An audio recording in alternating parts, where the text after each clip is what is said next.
So NC CASA does our work with an intersectional framework. Many people talk about the many various levels of oppression, and anti-oppression is the center of our work. We believe that the more forms of oppression that a person can experience makes them more vulnerable to sexual violence.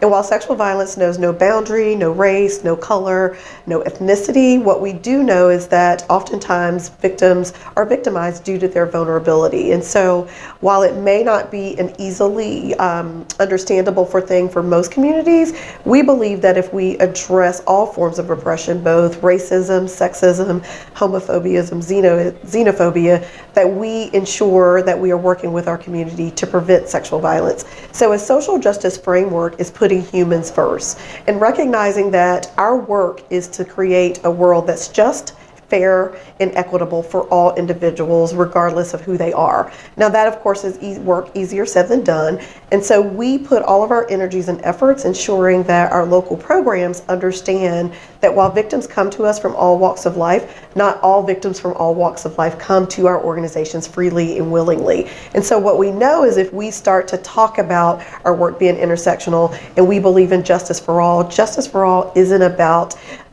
being equal, it is about equity. And so some communities and some victims need things that other victims may not need.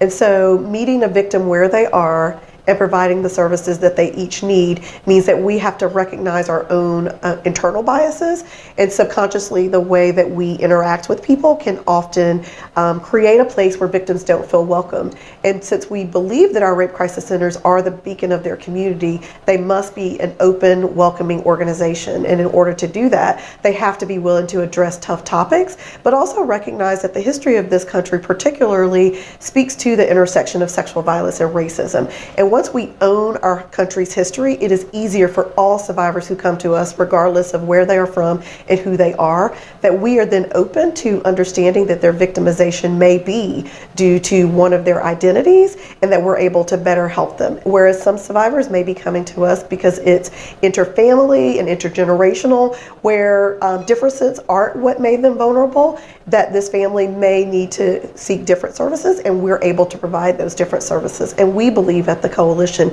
the way to do that is ensure our local programs who are providing the direct services always are asking the question, to what end, and to what end is each survivor that's at the end of their phone call or their visit.